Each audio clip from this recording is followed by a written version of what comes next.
Hola, buen día, ¿qué tal? ¿Cómo están? Bueno, hoy tenemos la visita para este devocional, para este momento de crecimiento espiritual que tenemos cada mañana, de lunes a viernes, a un amigo. Estamos hablando del pastor Elvio Cayul, ¿sí? Está casado con Anabela, tiene un hijo, una hija, perdón, y es pastor de la iglesia menonita, y bueno, él nos va a estar contando acerca también del reino de Dios, del reino de los cielos. Él nos va a estar explicando qué es, para qué nos sirve, qué tiene de bueno, bueno, lo que él tenga para explicarnos para poder discernir mejor esta idea del reino de Dios. Te damos la bienvenida, Elvio, ¿cómo estás? Hola, ¿qué tal? Buenos días. Bueno, muchas gracias por la invitación y también por el desafío y también por la bendición de compartir un tema que es importante y creo que en el contexto que hoy estamos viviendo debe ser el eje central de lo que deberíamos hablar, ¿no? Ajá. Eh, Porque Jesucristo en sus evangelios vemos que el reino de los cielos, el reino de Dios, era el eje fundamental de su mensaje. Entonces, al ver tu invitación y la posibilidad de compartirlo, estoy buscando algo que lo quiero compartir y después vamos a profundizar un poquito más, ¿no? Entonces, una de las Bueno, cosas importantes que debemos entender es que el reino de Dios es un concepto muy importante dentro del judaísmo, ¿no? Y cuando Jesús estuvo aquí en la tierra y habló entre nosotros, él hablaba del reino de los cielos y del reino de Dios. Entonces la pregunta es si son lo mismo y si no, cuáles serían esas pequeñas diferencias, ¿no? a ver. Entonces, como eje fundamental, como punto número uno, yo creo que un reino no es nada si no hay un rey. Para que exista un reino tiene que haber un rey, y ese rey en nuestro reino se llama Jesucristo. Y eso es fundamental. Fundamental. Y en el libro de Mateo, en el capítulo 6, versículo 33, dice: mas buscad primeramente el reino de Dios y su justicia, y todas estas cosas os serán añadidas. Entonces es importante entender cuál es el reino de Dios, ¿no? Entonces el primero es entender, hay un mandamiento. ¿Cuál es el mandamiento? Buscar primeramente el reino de Dios. ¿Cuál es el beneficio? Todas estas cosas van a ser añadidas. ¿Vamos bien hasta ahí? Bien, entonces primero para tener un reino necesita un Dios, un rey. Nuestro rey ¿Sí? es Jesucristo. ¿Estamos de acuerdo? Muy bien. Eh, a ver, seguramente algunos se haga una pregunta y diga, che, ¿y cómo serán la hija y la esposa de este hombre? Pregunta, ¿son estas? A ver. Exactamente, muy bien. Ahí está mi esposa y Ahí mi hija está. Constanza. Perfecto. Muy bien. Porque, viste, hay que calmar el chisme, si no, Sí, sí, sí, sí, sí, sí, sí, sí. Muy bien, se quedan con las muy ganas, bien, entran a buscar y capaz que encuentran que se equivocan. Bueno, bien. ahí está. Entonces, para continuar, tal vez Dale. la otra pregunta, si queremos saber de ese reino, debemos saber quién es el rey de ese reino y cuáles son los requisitos para poder estar en ese reino, ¿no? Entonces, el rey ya sabemos que es Jesús. Jesucristo. Bien. Muy- ¿Y cuáles son los requisitos? Y después vamos a profundizar un poquito más. Primero, se entra por el arrepentimiento, ¿no? El nuevo nacimiento. Eso es claro en las escrituras y lo vamos a ver un poquitito más adelante, ¿no? Entonces, como soy contador, me gustan los números, ¿no? Entonces, la palabra reino en el Evangelio según Mateo aparece 53 veces, Ajá. ¿no? Y la palabra reino de los cielos aparece unas 33 veces. Si consideramos que el Evangelio de Mateo tiene 28 capítulos, casi que aparece 2 veces por cada capítulo en las Escrituras. Por Así que, estadística, claro. ¿eh? Claro, sí, sí, como, ¿Cómo? como una estadística de comparativa, aunque esté mucho Exactamente, en una ¿no? parte y poco en otra, en general. Exactamente. Entonces, también cuando Mateo escribe su epístola, ¿no? Le está hablando al pueblo judío, fundamentalmente. Ujú. Entonces, no usa mucho la palabra reino de Dios, sino que usa la palabra reino de los cielos, porque la palabra de Dios era como muy sagrada. Sin embargo, Marcos y Lucas, cuando escribe su carta, usan más la palabra reino de Dios, ¿no? Ujú. Y ahora vamos a ir profundizando un poquito más. Cuando Jesús comienza su ministerio, y los que tienen la Biblia a mano pueden buscar, en Marcos 1:15, voy a girar para leerlo, dice: el tiempo se ha cumplido y el reino de Dios está cerca. Punto y coma, que es importante, no es solamente una coma, dice, convertíos y creed en el Evangelio, ¿no?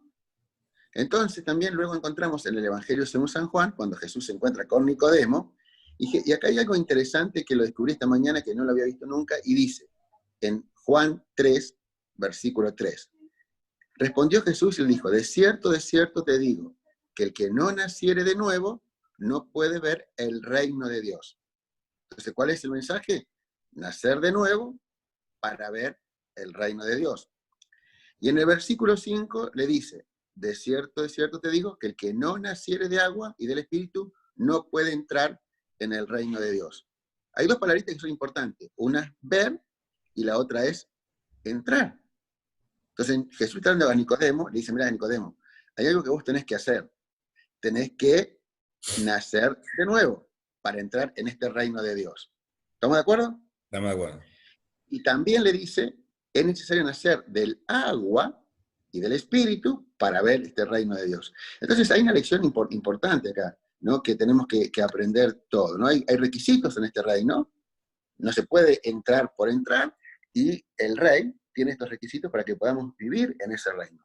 Ahora, si uno no quiere vivir de acuerdo a los requisitos de ese rey, no puede ser parte de ese reino, ¿no?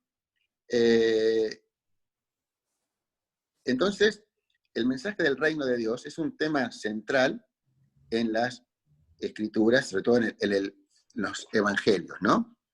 Y Jesús le transmitió ese mensaje a los discípulos, y por eso creo que nosotros como pastores en este tiempo, el eje de nuestras predicaciones o los mensajes que hagamos vía cualquier medio de las redes sociales, debe ser el reino de Dios y el mensaje de las buenas noticias del evangelio, ¿no? Mira, cuando vos hablas de dos palabras, ver y entrar, el ver se puede interpretar como observarlo o que te sea revelado o que lo puedas entender. Por ejemplo, tenés que ver la importancia de la familia. Una frase, ¿no? Tenés que ver la importancia de la familia. Tenés que ver a tu mujer. A ver, pará, mi mujer la veo siempre. Pero no estamos hablando de observarla físicamente. Estamos No. hablando de otra cosa. Entonces, cuando dice la palabra ver el reino, ¿a qué se refiere? Y cuando habla de entrar, ¿exactamente a qué se refiere? Ver es poder, como vos decís, es un poquito más allá de lo que nuestros ojos ven, ¿cierto? Nuestros ojos Comprender necesitan ser abiertos. que está revelado. ¿Eh? O sea, Comprender que tiene está revelado, que digamos. ser revelado a nuestras vidas para poder entender el mensaje de Jesucristo, porque acá necesitamos la fe. A Jesús no lo vemos, pero por fe creemos. Entonces, cuando decimos ver, ¿no es cierto? Muchos hablaron de cosas sin verla. Como dice otro pasaje, la saludaban de lejos. Entonces uno necesita creer en ese reino, verlo, para luego poder aceptar ese reino, ¿no?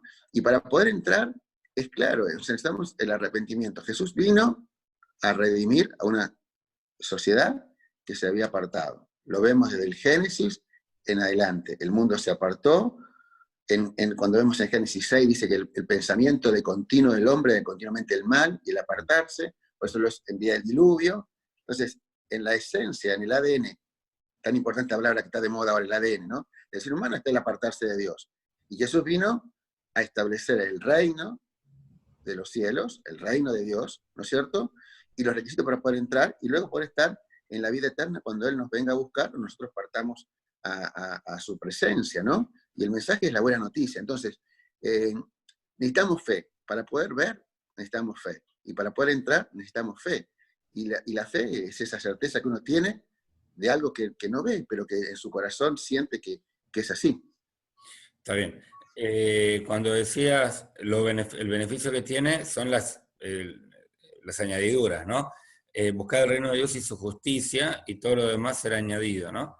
Bien, Sí. buscar el reino de Dios. Al buscar el reino de Dios entendemos que decimos, tenemos que aceptar a Jesucristo, tenemos que arrepentirnos, ¿no? Y su justicia. A ver, haciendo un análisis más profundo, cuando yo pienso en un reinado, Un reinado no es un gobierno democrático, un reinado No, contiene los tres poderes en una sola persona, tanto la justicia como las leyes, como la ejecución de ellas, están en una sola persona. Entonces, básicamente, exactamente. la voluntad de esa persona define el gobierno completo, como también la justicia completa sobre cada persona. Por eso la gente iba al reino y le pedía, ven, me robaron, ¿qué hago? Este me robó mi mujer, ¿no? Y le llevaban el problema al rey, que el rey decía. Bien, entonces cuando dice buscad su justicia, ¿se refiere a una justicia divina sobre las cosas o se refiere a la voluntad y el cómo hay que hacer las cosas de acuerdo a lo que Dios me manda en su palabra o en la Biblia o lo que yo sienta? ¿A qué se refiere con buscar su reino? No, como vos dijiste bien, en ese rey están los tres poderes, digamos, ¿no? El poder legislativo, el poder judicial, el poder legislativo. Entonces, cuando debemos buscar esa justicia, es la justicia que emana de Dios, ¿no? Y es una justicia que es alta y es sublime. Fíjate cuando ocurrió en Salomón, ¿no? Esas dos madres que se disputaban el hijo, ¿no? Fue la justicia divina y la justicia que imparte Dios. Y esa justicia no establece. Recordamos esa escena, porque quizá la gente no la ha leído todavía. Bueno, hubo un nacimiento, ¿no? Y hubo una muerte también. Entonces, dos madres se disputaban, ¿no? ¿Quién sería de ella la verdadera mamá? Por lo tanto, si había un solo bebé y había dos madres, era evidente que una de ellas estaba mintiendo. Entonces, en ese momento acuden a Salomón, por eso dice la sabiduría de Salomón, y entonces Salomón dice, bueno, partamos al niño en la mitad y veamos qué pasa. Entonces, la verdadera mamá, movida por esa situación, dice, no, désenlo a ella. Y Salomón, con la sabiduría que viene de lo alto y la justicia impartida por Dios, dice, no, ella es la verdadera mamá. Entonces, la justicia de Dios siempre es más alta que la de los hombres, porque en definitiva nosotros fuimos creados por Dios, Dios nos formó y quiere que seamos su pueblo especial. Entonces Él estableció todo para que nosotros podamos vivir dentro de ese pueblo especial. El tema es que nosotros, por causa del pecado, a veces muchas cosas no las alcanzamos a entender ni comprender y nos cuesta también poder aceptar. ¿Me expliqué? Ni. A ver, ¿por qué? Porque la justicia de Dios, a ver si, yo no sé si te estoy entendiendo bien, perdóname. Sí, sí. Si la justicia de Dios entonces la estás planteando, pues yo entiendo que pueden ser varias cosas. En este caso la estás planteando como una justicia divina. Dice, bueno, me pasó tal cosa. ¿Qué hago? ¿Justicia por mano propia o se lo dejo al Señor? Eso es una forma de justicia. Ahora, la otra justicia tiene que ver con las leyes establecidas en su palabra. O sea, ¿a qué te estás refiriendo? Bien. En principio creo, o sea, vamos a enfocar en esto, ¿no? En la justicia establecida en lo que en las escrituras está escrito, ¿no? Lo que Jesús nos dejó escrito que es para nuestro bien. Ok. Nosotros tenemos la palabra escrita por excelencia, ¿no es cierto? Ujú. Creemos que fue y aceptamos que fue inspirada por Dios, ¿no es cierto? Y Sí, es útil para enseñar, para redarguir, para corregir y para instruir en justicia, para que el hombre de Dios sea perfectamente preparado, ¿no? perfecto. Entonces, tenemos que conocer las escrituras para poder entender la verdadera justicia de Dios, ¿no? Que a veces va en contra de lo que nosotros entendemos en esta justicia. ¿Por qué? Porque estamos afectados por el pecado. Entonces, ante una situación, es importante acudir, ¿qué es lo que dice Dios en esta situación, ¿no? Porque si no nos preguntamos qué es lo que dice Dios, podemos desviarnos del camino y pensar cualquier otra alternativa. ¿Me expliqué? Sí, perfecto, perfecto. Perfecto. Estamos Eh, hablando entonces de la justicia. Si yo busco la justicia de hacer lo que Dios me manda en su palabra, voy a tener los sí, beneficios que el rey me puede dar por haber sido obediente a eso. exactamente, claro. Porque también eso pasa, es lo que muchas veces decimos, ¿no? Que hay gente que se acerca a Dios muchas veces por los beneficios que puede tener, ¿no? Claro. Y la importancia es acercarse a Dios por quién es Dios, no por lo que me puede dar o no me puede dar. Y eso es importante poder entenderlo. Y lo que creo que también la pregunta que nos debe llevar es si nosotros estamos dispuestos a entrar en ese reino que Dios estableció, ¿no? Porque desde el comienzo, la idea de Dios era un pueblo especial, un pueblo escogido, ¿no? Después el hombre se apartó y Dios luego viene por medio de Jesucristo a hacer su obra, muere por nosotros y ahora está en nosotros si queremos ser parte de ese reino o no queremos quedarnos afuera. Por ejemplo, ayer escuché al expresidente Mujica del Uruguay y él hablaba que él no creía en Dios, no sé si lo escuchaste, No, ¿no? Y que estaba difícil poder verlo. Entonces, bueno, él va a tener una perspectiva, una visión de la situación diferente a la que podemos tener nosotros que conocemos a Dios. Entonces tenemos que pasar, digamos, por el tamiz de la palabra lo que nos está pasando, o está lo que bien, está viviendo. está bien.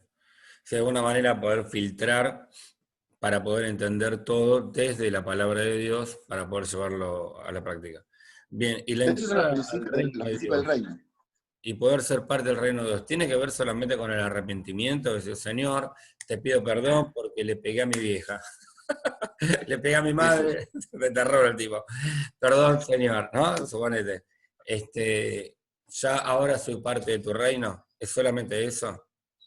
No, es más, porque en realidad la palabra arrepentimiento, en el original, en el griego, es metanoia, Ajá, que significa un cambio de actitud, ¿no? Cambio de actitud, cambio de vida. Y un cambio de mentalidad hacia el pecado. Entonces, yo no solamente en el arrepentimiento debo cambiar mi actitud, sino que también tengo que cambiar mi manera de pensar. Y mi manera de pensar se debe adecuar a las enseñanzas de Jesucristo. Por eso alguno se puede preguntar, cuando yo creo en Jesucristo, ¿tengo que hacer un suicidio intelectual? No. no, claro. Yo acepto a Jesucristo voluntariamente. No me suicido intelectualmente, porque soy un ser pensante y debo creer. Pero lo que sí es importante, cuando yo acepto a Jesucristo, mi mente debe cambiar. ¿Por qué? Porque como el pecado entró por un hombre, Adán, y el pecado se transmitió a todos los hombres, ¿no es cierto? Nosotros traemos en nuestra naturaleza el pecado. Y necesitamos aceptar a Jesucristo, darle nuestra mente y nuestro corazón a Jesucristo, para que Jesucristo comience a trabajar en nosotros y que nuestra mente comience a tener los pensamientos de Jesucristo. ¿Y cómo los tenemos? Leyendo las Escrituras, ¿no? Y también un cambio de actitud. Hay un pastor, creo que es Sergio Cataclini, que él define quién es la persona perdida. Y cuando él dice quién es la persona perdida, dice, algunos piensan aquel que se apartó de los caminos de Dios. Y él dice que la persona perdida es aquella que tiene los pies en la iglesia, pero que su mente y su corazón están en el mundo. Entonces ahí viene el otro tema. Si yo acepto el reino de Dios, debo vivir, creer y comportarme de acuerdo a los principios que están establecidos en las Escrituras, en los estatutos del reino, para vivir mi vida cristiana. Yo no puedo estar en un reino y querer vivir la vida que yo vivía en el viejo reino, porque ahí es donde hay inconsistencia, incompatibilidades y donde la gente no alcanza a entender y critica al Evangelio. Está bien. Si de alguna manera debe transferirse de un reino a otro reino. No es Es una claro, cuestión de ir a la iglesia, se trata de una cuestión no, de transformar sus bases, digamos. O sea, antes vivía en un entorno de una forma de pensar y ahora transformo, o sea, me permito ser transformado a través de algo llamado arrepentimiento, aceptando a Jesucristo como mi Salvador. sí, no hay cambio sin arrepentimiento. Es claro y también el mensaje de Jesucristo es arrepentíos porque el reino de los cielos se ha acercado. O sea, es claro ese mensaje, por lo menos eh, para mí. Y por supuesto que a todos nos cuesta vivir de acuerdo a los principios de este reino, porque muchas veces van en contra de nuestra naturaleza caída. Pero creo que el premio final es mucho más que importante y nos debe animar y fortalecer a vivir de acuerdo a estos principios. Está bien. Bueno, ¿algo más para sumarle, varón? Eh, yo creo que para sumarle, sería pensando en este contexto de la pandemia que estamos viviendo del coronavirus, ¿no? Fundamentalmente creemos que la palabra de Dios siempre se va a cumplir. Lo importante es no tener miedo, y a veces creo que el miedo se va instaurando en el medio por medio de las noticias que escuchamos, las estadísticas, ¿no? Entonces, frente a esta situación, es bueno mirar lo que dicen las Escrituras. Y dice, no temas porque yo estoy contigo, no desmayes, yo soy tu Dios, que te esfuerzo, siempre te ayudaré, siempre te sustentaré. También cuando lo veía Jesús, dice, no temáis, manada pequeña, ¿no? Y como que el temor es algo inherente al ser humano, pero es bueno escuchar a Jesús en su justicia y en su amor para con nosotros, y tener en cuenta que somos parte de su reino, y el rey de ese reino, porque el rey que decía, daba una orden y se tenía que cumplir, ¿no? Y hoy el rey que dice, confiad, no temáis, yo estoy con vosotros, y también dice, esta leve tribulación momentánea va a pasar, ¿no? Si nuestro rey dice eso, tenemos que confiar en la palabra del rey. Y antes, en la antigüedad, no se discutía la palabra del rey. Decía el rey algo y el pueblo lo creía. Y acá Dios nos dice eso, ¿no? Y tenemos que sacar las mejores lecciones de esta situación, que es difícil, va a producir muchos cambios en nosotros, en la sociedad, pero tenemos que creer lo que dice nuestro rey, de nuestro reino al cual nosotros pertenecemos. Amén. Elvio, gracias por tus palabras, nos ha bendecido tu enseñanza, y bueno, vamos a guardarlo, vamos a seguir estudiando sobre el tema, y te invitamos a estar en contacto, seguirnos a través del Facebook, y igualmente vamos a hacerlo contigo. Bueno, mi agradecimiento también a ustedes, a la posibilidad que nos dan, que me dieron, bueno, nos dan, porque hablo también en representación de mi esposa y mi hija, y bueno, que Dios les bendiga mucho a todos los que van a escuchar. La idea es que pueda quedarle claro. Si en algo no ha sido claro, por ahí te pueden consultar y lo profundizamos, ¿no? Es mi primera vez que salgo en vivo, entonces uno está un poquito más nervioso y a veces se traba un poquitito, pero intentamos hacerlo lo más claro posible, ¿no? Y poder entender que es necesario entrar al reino de Dios. Para todos aquellos que no lo han aceptado, es importante que puedan invitar a Jesús en su corazón, ser parte del reino de Dios. Y termino con esto. Un librero en la Villa 31, en Buenos Aires, y al lado de la terminal de ómnibus, comentaba que el libro que más se está vendiendo en estos días es la Biblia. Pero lo importante no es solamente que la gente compre la Biblia, sino que lea la Biblia. Vale. Muchas gracias, Elvio. Un abrazo Bendiciones. grande, un toque de codos, y Gracias. estamos en contacto. Chau, chau. Chao, Saludos a la saludos a toda tu familia, a la congregación. congregación. Chau, chau.